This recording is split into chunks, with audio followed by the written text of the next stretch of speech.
അദ്ദേഹം പൊതുരംഗത്ത് എല്ലാവരും ശ്രദ്ധിക്കപ്പെടുന്നില്ലെങ്കിലും അദ്ദേഹം ചെയ്യുന്ന കാര്യങ്ങളെക്കുറിച്ച് മിക്കവരും ബോധവാന്മാരാണ്. ഓരോരുത്തരും ചെയ്യുന്ന മണ്ഡലങ്ങളിൽ വളരെ നല്ല രീതിയിൽ പ്രവർത്തിച്ചുകൊണ്ടിരിക്കുന്നവരെ പലരും അറിയാതെ പോകാൻ പാടില്ല എന്ന നിലയിൽ അദ്ദേഹം അത്തരം വ്യക്തിത്വങ്ങളെ തിരഞ്ഞു കണ്ടുപിടിച്ച് അവരുടെ ജീവിതത്തിലെ പ്രധാന സംഭവങ്ങളിലൂടെ ഒരാവിഷ്കാരം നടത്തി ഡോക്യുമെൻ്ററിയായി നമ്മുടെ മുമ്പിൽ അവതരിപ്പിച്ചു.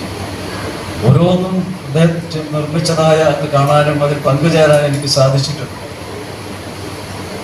അവരുടെ ഒരു നീണ്ട പട്ടിക തന്നെയുണ്ട് ോളം. അതിലേറ്റവും ശ്രദ്ധേയമായി എനിക്ക് തോന്നിയത് ട്രാൻസ്ജെൻഡറിനെ പറ്റി അദ്ദേഹത്തിന്റെ ഡോക്യുമെന്ററി. അവരുടെ ജീവിതം, ദുരന്ത ജീവിതത്തെ പറ്റി നമുക്ക് ചലച്ചിത്രത്തിലൂടെ ആവിഷ്കരിച്ച് തന്നിരിക്കുക.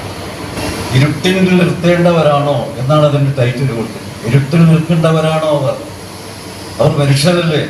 നപുംസകം എന്ന് പറഞ്ഞവരെ മാറ്റി നിർത്തുകയായിരുന്നു. അത് ട്രാൻസ്ജെൻഡർ എന്ന രീതിയിൽ അവർക്കും നമുക്ക് മറ്റുള്ളവർക്കുള്ളതുപോലെ എല്ലാവിധ സൗകര്യങ്ങളും ചെയ്തു കൊടുക്കേണ്ടതാണ്. അപ്പോൾ അവരനുഭവിക്കുന്ന ദുരന്തം എന്താണ് എന്നതിനെപ്പറ്റി നല്ല ഒരു ചിത്രമാണ് അദ്ദേഹം ഡോക്യുമെന്ററിയിൽ നമ്മൾ